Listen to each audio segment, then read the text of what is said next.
Back in summer of last year, and Chris was introduced to me by my daughter, who is a traveling nurse, and we were going up to Alaska, and she said, "You got to meet this guy."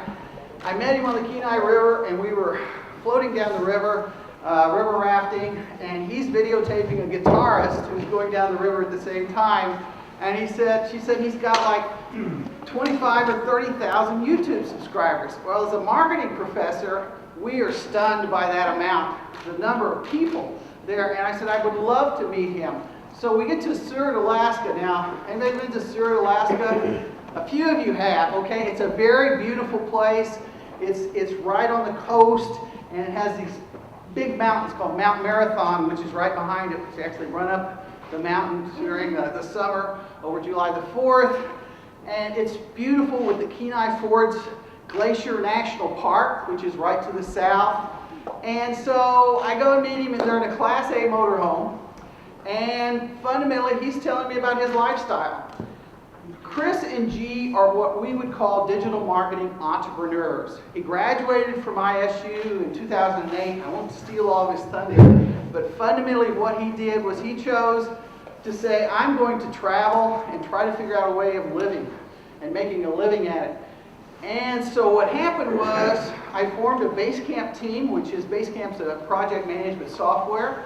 And Chris was on it, Ishan Vadera, who is the director of the student marketing company back there, and I would call one of the finest social media technicians, skilled professionals we have on campus. Was in the background along with Dr. McKeska and Dr. Bomick, and we're all communicating because we're trying to help Chris, but we're also trying to learn from Chris and what he's doing, because it is not very easy going from just a few hundred people on YouTube to 48,500, I think, as we checked yesterday, I believe. And so what it comes down to is we've been working with them, and amazingly we're able to really help them in a lot of ways. And so we're very, very proud of that. He's also taught us a bunch of things about what he does and how he's doing it. So in essence, what happens is you have digital marketing entrepreneurs in front of you. These people are literally going out, traveling around the country, going to national parks, beautiful places, and they're making a living at it. When I was growing up, I traveled around this country, but I could never figure out how to make a living at it being on the road. And that's what's wonderful about the digital marketing tools that you currently have. You live in a very exciting and fascinating time because of these digital marketing tools that are available. So without further ado, like a warm welcome for Chris Penn and Gina. Thank you, everybody. So first of all, I'd like to thank everybody for coming in today, those that were here yesterday, and also those that came in today, this lovely Indiana weather. I walked to class just like you did, so I appreciate you all being here today.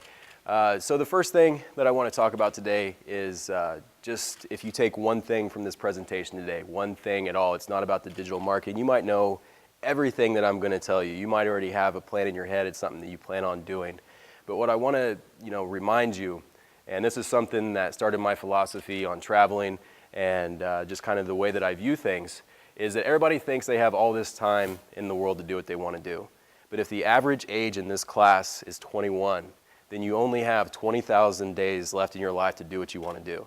And that doesn't include your senior years when you're not able to go out and do what you want to do. So if you're in a major right now, or if you're doing something because your parents want you to get done with something, or you feel like it's a societal expectation to do what you're doing right now, then you need a little slap. You need to wake up, because the fact of the matter is you don't have that much time to do what you want to do in life. Every day that you wait to do what you want to do, that's a day late that you're not able to do anything in the future, because you're more free right now than you'll ever be in your entire life. And think about that. Like literally tomorrow, you're less free to do what you want to do. So it's very interesting for all of you, and something that I've found out is, do we have all marketing majors, graphic design? Is that pretty much the consensus of this room right now? Because if that's your major, then you are free to travel the world. You can live from your laptop. When we went to Thailand, we were living on about $40 a day, and that includes a bungalow on the beach, that includes our moped rental, that includes 3 meals that we ate out every day, and we were living on an island on the beach. And you can work remotely from your computer and make $300, $400 a day. So you can put money back and travel the world. So just, if you take one thing from this presentation, I want that to be the one thing you take away for sure. And if you gather some other things along the way, cool. But on a lighter note, so as you can see here, this is G and I, the lovely Miss G in the back, short for Gina. We travel in this Class A motorhome that we call Atlas. We spend our summers up in Alaska, like you just heard, and then the lower 48, we just kind of bounce around. This upcoming fall, we're transitioning into full-time work. Through our digital marketing, through our work with companies, they've offered us the opportunity to take their gear, go from RV show to RV show around the country and sell their gear.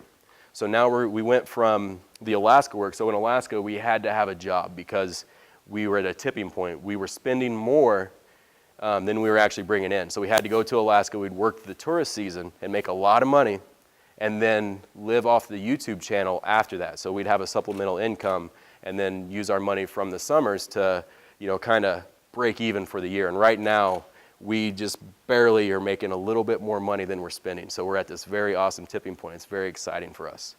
The presentation today will be a little bit different for those that were here yesterday because it'll be a little bit more about how I got started in travel, how I went from, not really traveling at all to, just living full-time out of an RV. But what I'm going to do right now is show you a quick video. The video I'm going to show you is when we first got the motorhome.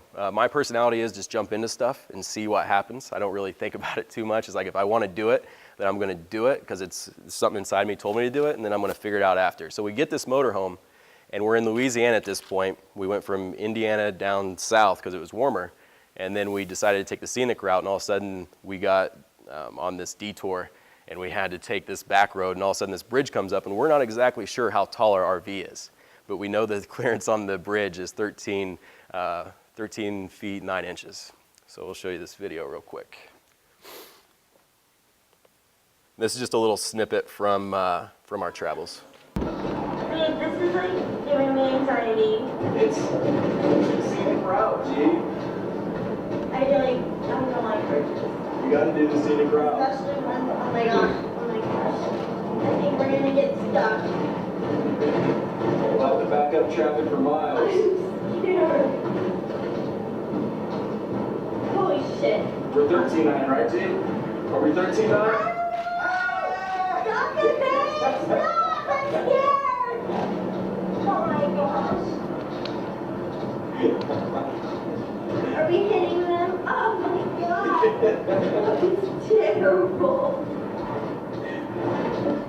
We made it. So that's the basis of the channel right there. It's just our misadventures traveling around in this this Class A motorhome. Because I really didn't know anything about this thing when I first got it. I had no idea how it worked. We kind of learned along the road. Remember our first campsite, we actually stopped and figured things out. I sat outside for about an hour looking at the manual, trying to figure out how to turn things on, how to turn things off. We were a little stressed that day, but we got it figured out. But now we're going along with it, and it's really helping out the channel. It's helping out our digital marketing. But we'll take a step back here, and this is my hometown of Montezuma, Indiana. And I don't know if many of you are from small towns. This is a metropolis of about 1,000 people. We have a caution light and about 5 churches in town, and that's about it. But there's some things that I picked up from this small town that helped me be the person I am, the person that's just like, hey, let's go for it. If I want to do it, then let's make it happen. So at the age of 9, I was adopted by my grandparents. I was living in conditions that weren't really that good for anybody. And I remember some of my earliest memories are from that time. And from that, I got the impression or the idea that positivity can get you through anything. Like I went from a very bad situation to a good situation. And that, that kind of put inside me this reality that when you're positive, no matter what happens, it's going to be better as long as you stay positive. If you go negative, if you start going down that road, then you're not going to get anywhere. Like you always have to be positive.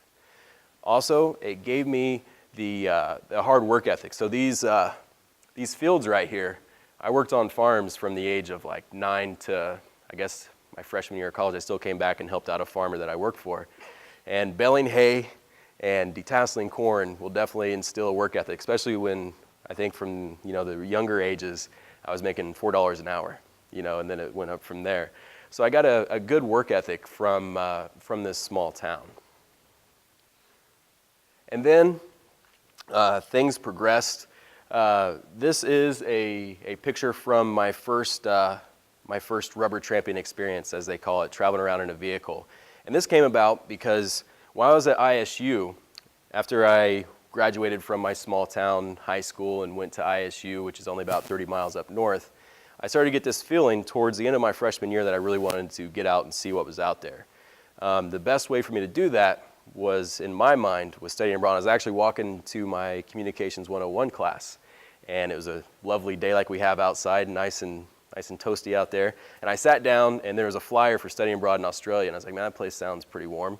So I went to Janice Halperin's office, and then I applied, and I had a 2-week window to apply and get accepted. I got accepted right towards the end, and I went to Australia. 2 major things happened in Australia. The number one thing that happened when I started to go to Australia, I bought a whole new outfit, a bunch of new clothes. I had 2 rolly bags, giant bags, and a backpack. I paid for extra baggage. I brought everything. I brought my Xbox. I brought literally everything that I thought I'd need for Australia, which I really didn't. And I was rolling through, and this scruffy guy with one backpack, he had a big beard, he just smelled horrible. He walked by me, and I just looked back at him. I was like, man, what's wrong with that guy? Like, what is going on with him? Like, he needs some class going on in his life. And fast forward to 6 months later, I went to school for 4 months, and then I scheduled my flight to leave 2 months after that. So I did a total of 6 months in Australia. So I was backpacking around, and I met some Australian friends, and then we went on a camping trip right before I boarded my plane back, so I hadn't showered for like 3 days. I had given away all my stuff, sold my Xbox. I got a backpack from my British friend, one backpacker's backpack, and that's all I had with me. So I'm walking through the airport back at LAX, and I smell horrible, and I literally saw people like doing like one of these, like kind of looking around to see what the smell was, and it was me, because I was just like this dirtbag traveler now. And I literally left one person and came back another. That was a big thing that happened in Australia.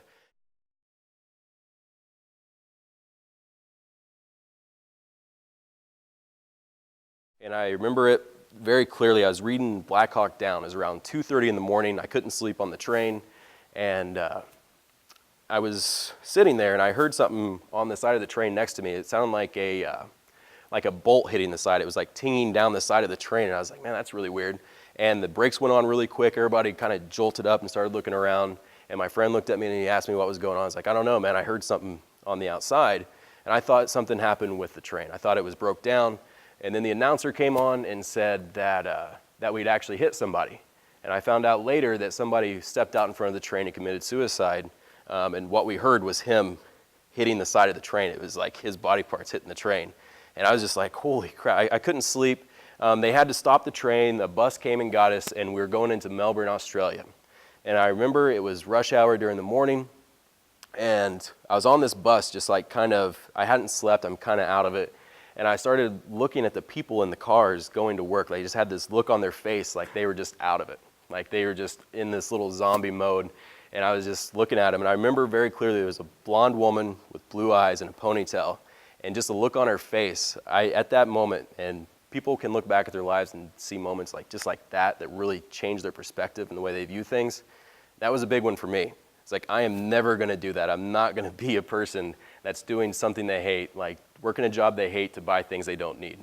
So Australia was a big turning point for me. And then after I graduated, oops, must have pressed the button, sorry. After I graduated, I bought this van on eBay for $1,800. Had 180,000 miles on it. I actually won the auction over in the packaging lab over there at the School of Technology. I almost fell over backwards out of my seat. I was so excited when I finally won it. And then I took out all the seats. I put the bed back, put a futon mattress, built some cabinets, and threw a bunch of food in there and drove around with my dog for a month and a half. And that was, the reason why I did that is because you can travel very cheaply in a vehicle. You pay for your gas, you can buy cheap food, and you don't pay for anywhere to stay. I was staying in Walmart parking lots. I was staying in, anywhere. I was staying in town, neighborhoods, because you're in a van. Nobody's really going to mess with you. And that was the first time that I actually had the realization that I could go out there and travel and do it cheaply and see a lot of the world.